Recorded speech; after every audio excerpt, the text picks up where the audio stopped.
फारूक आजम को देखे, नबी का आशिक देखना हो तो उस्मान गनी को देखे, नबी का आशिक देखना हो तो मौलाए कायनात को देखे, अगर नबी का इश्क देखना है तो करबला के मैदान में मेरे आका हुसैन को देखे, जिन्होंने नबी के इश्क की खातिर सारा कुंभा का कुंभा लुटा दिया।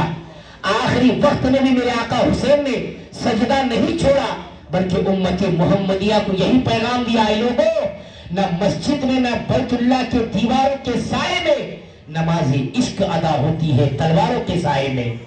मेरे आका हुसैन ने जब इश्क मुस्तफा पर अल्लाह की बंदगी का हक अदा किया तो रब ने ये सिला अता फरमाया, आका हुसैन का सर नेज़े पर है। दुनिया वालों ने देखा हाथ कट चुके हैं, पांव कट चुका है, जिस्म घोड़े से छलनी छलनी हो चुका है, सरे मुबारक नेज़े के नोक पर बुलंद है, लेकिन लोगों दुनिया वालों ने देखा आका हुसैन के लबे मुबारक हो गए हैं, कुरान करीम की तिलावत हो रही है।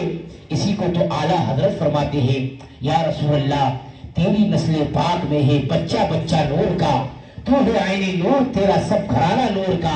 मेरे अजीजों, आप मुझे बताए कि जो बेनमाजी हदीस पाक में है कि वो बरोज़ क़यामत फिरौन, कारून, हामान ये बड़े बड़े काफिरों के साथ उठाया जाएगा। आप मुझे बताए जिस सफ में इतने बड़े बड़े काफिर खड़े होंगे, क्या आप उस सफ में खड़ा रहना पसंद करेंगे? बताओ मुझे, हाथ उठा के बताओ, कौन रहना पसंद करेगा? कोई नहीं करेगा। तो फिर जब नमाज नहीं पढ़ोगे तो यही हशर होगा, नमाज नहीं पढ़ोगे तो कारून के साथ ही खड़ा रहना पड़ेगा, नमाज नहीं पढ़ोगे तो अबू जहल के साथ ही खड़ा रहना पड़ेगा। आपको पता है ना अबू जहल कितना बड़ा जालिम था, कारून कितना बड़ा जालिम था, हामान कितना बड़ा जालिम था, शद्दाद कितना बड़ा जालिम था। ये सब बड़े बड़े जालिम मेरे आका के दुश्मन थे। इसलिए नमाज पढ़ो मेरे अजीजों। नमाज हम में और गैरों में सिर्फ नमाज का फर्क है, वरना वो भी खाते पीते हम भी खाते पीते हैं, वो भी चलते फिरते हम भी चलते फिरते हैं। आज लोग आते हैं, हर माँ बाप के मुंह से रोना है कि हमारी औलादी नमाज नहीं पढ़ती। इमाम साहब को इसी तावीज दे दीजिए कि अल्लाह की बारगाह में सजदा करे। नादान, जब तुमने जिंदगी में एक सजदा नहीं किया तो मेरी तावीज तेरी औलाद के लिए कहां से काम आएगी? अल्लाह के नबी ने 1400 साल पहले जो हमें तावीज दिया था उस पर अमल करिए, इंशाअल्लाह कामयाबी की दलील है। मेरे नबी ने फरमाया अपनी औलादों को 3 चीजें सिखाओ।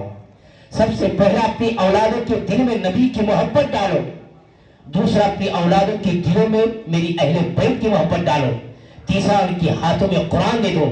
आज हमारे हाथों में कुरान कहाँ है? आज हमारे हाथों में मोबाइल है, आईफोन है, एप्पल है, वीवो ओप्पो का फोन है, लैपटॉप है, बड़े बड़े टैब है, हमारे हाथों में कुरान नहीं है। वो दौर था कि जब हम गलियों से गुजरते थे तो कुरान करीम की तिलावतों की आवाज आती थी।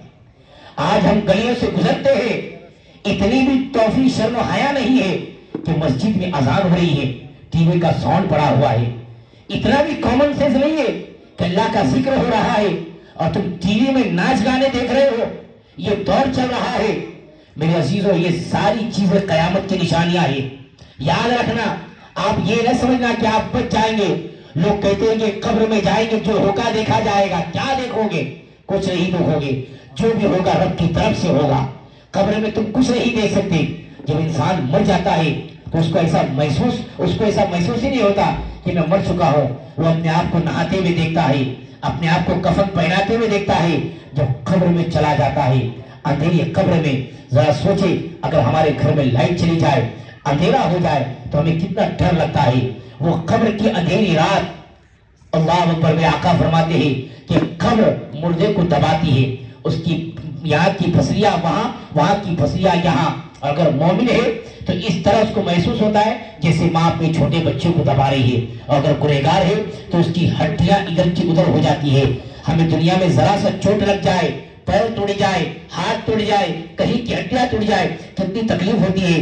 कब्र के मंजर को याद करो, कब्रिस्तान जाओ।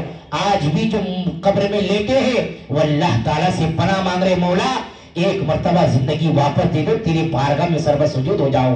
परवरदिगार एक मर्तबा दुनिया में आने का मौका दे, मौला मैं तेरी इबादत का हक अदा कर दूंगा।